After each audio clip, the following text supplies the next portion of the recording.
Hello दोस्तों, कैसे आप सब लोग। आप सभी का स्वागत है मेरे चैनल लेंस शूट आउट में। आज हम लोग बात करेंगे एक ज्योतिर्लिंग के बारे में जो 12 ज्योतिर्लिंगों में से एक है, महाकालेश्वर, जो कि स्थित है उज्जैन मध्य प्रदेश में।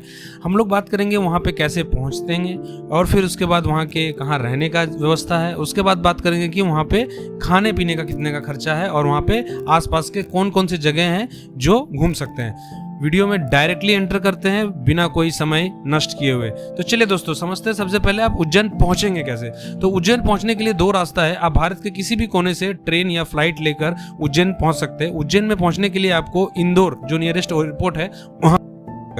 तो अगर आप फ्लाइट से आते हो, इंदौर की फ्लाइट आपको डायरेक्ट मिल जाएगी या फिर लेओवर मिलके इंदौर की फ्लाइट मिलेगी।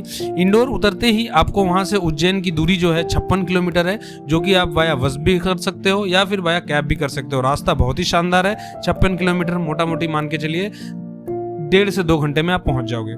जैसे आप इंदौर में पहुंचते हो उस दिन आप रिलैक्स कर लो। उसके बाद दूसरे दिन सुबह हम लोग पहुंच जाएंगे मंदिर के दर्शन में।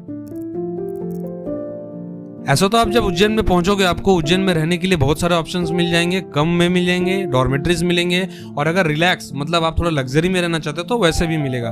बट मैं लास्ट मंथ जहां पे गया था वो आपको मैं स्क्रीन में दिखा दे रहा हूं। मैं जहां पे गेस्ट हाउस में रुका हुआ था, बहुत ही रीजनेबल प्राइस है और यहाँ पे ये एक घर है, मतलब आप बोल सकते हो कि ये एक गेस्ट हाउस है और यहाँ पे आपको खाने पीने का भी व्यवस्था मिल जाएगा। और सबसे बड़ी बात है कि इस लोकेशन से महाकालेश्वर टेम्पल आप पैदल 800 मीटर की दूरी में रहेगा।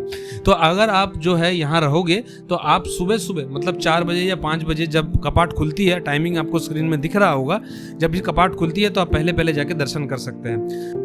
अब बात करते हैं दर्शन के। तो दर्शन अगर आप चाहते हैं तो सुबह सुबह अगर आप चले जाओ तो नॉर्मल लाइन भी होती है वहाँ पे और वीआईपी दर्शन भी होती है। वीआईपी दर्शन के लिए 250 रुपये पर पर्सन होता है। अगर आप वीआईपी दर्शन लोगे और नॉर्मल दर्शन में डिफरेंस सिर्फ इतना है कि वीआईपी दर्शन का जो लाइन है वो नियरेस्ट होता है, एकदम पास में होता है आपके शिवलिंग के, तो आप देख सकते हो। और जो नॉर्मल दर्शन होता है वो जस्ट उसके बाजू में होता है। तो ऐसा कोई बड़ा डिफरेंस नहीं है। बट हाँ, वीआईपी दर्शन वाले लाइन में क्यू का जो क्वांटिटी है बहुत कम रहता है। आप जो स्क्रीन में टाइमिंग मैंने बताया आपको, उस टाइमिंग में आप चले जाइए, आपका दर्शन मोटा मोटी 1 घंटे या 1.5 घंटे में हो जाएगा। जैसे ही आप दर्शन कर लेते हैं उसके बाद मैं बोलूंगा कि दर्शन के बाद जो है बाजू में बहुत सारे आपको मंदिर दिखेंगे छोटे मोटे, वो दर्शन वहां पे भी कर लीजिए आप। उसमें और 1 घंटा लग सकता है। जैसे ही वहां 1 घंटा दर्शन हो जाता है, मतलब महाकालेश्वर टेम्पल का दर्शन 1 घंटा और आजू बाजू के टेम्पल का दर्शन 1 घंटा, आप तुरंत बाहर निकल के आपको बहुत सारे ऑटो ड्राइवर और आपको जो टोटो मतलब बैटरी रिक्शा वाले जो रिक्शाज होते हैं वो मिलेंगे। आप वहां से उन लोगों से चुक्ति कर लीजिए और बार्गेनिंग करके 500, 1000 या फिर 700-800 रुपए में आपको वो टोटल 6-7 जगह घुमा देंगे जो आसपास में आपको मिलेगा। तो जैसे कि सबसे पहले आपको घुमाएगा महाहर्षिदी टेम्पल, फिर काल भैरव टेम्पल, मंगलनाथ टेम्पल, संदीपनी आश्रम, भागीरथी गुफा, गढ़कालिका टेम्पल। तो ये सारे जो प्लेसेस है ये आप सेम डे जिस दिन आप महाकालेश्वर टेम्पल को विजिट करोगे उसी दिन आप घूम सकते हो। और फिर शाम को आप आ जाना महाकाल लोक, जो कि महाकालेश्वर टेम्पल के बाजू में है। वहाँ पे गेट नंबर 1 से आप एंट्री करना और वो एक नंबर मोटा मोटी मान के चलिए 1 घंटे का वॉक है। उसमें बहुत अच्छी लाइटिंगें दिखेंगी आपको और वहाँ पे बहुत सारे नक्काशे दिखेंगे, मूर्तियाँ दिखेंगी, आप उसको विजिट कर सकते हो। अगर आप ट्रेन में जाओगे, स्पेशली हम लोग हावड़ा से गए थे, अगर आप हावड़ा से गए या कोई भी जगह से जाओ, मोटा मोटी स्लीपर का भाड़ा आप 500 से 700 के बीच में पड़ता है। थर्ड एसी का भाड़ा मोटा मोटी 15,000 के बीच में आपको आ जाएगा। और अगर आप फ्लाइट से जाते हैं, ये डिपेंड करता है कि आप फ्लाइट कब बुक करते हैं और फिर मतलब कहाँ से बुक करते हैं। तो हम लोग कलकत्ता से बुक किए थे तो एक जन का मोटा मोटी 7,000 रुपये पड़ा था। होटल जो मैंने बताया आपको, श्री त्रिलोकेश्वर गेस्ट हाउस, ये आपको 1500 रुपये पर नाइट मिलेगा।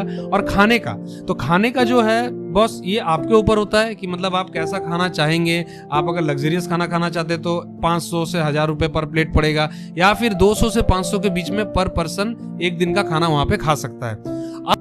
कि सबसे best time to visit, okay.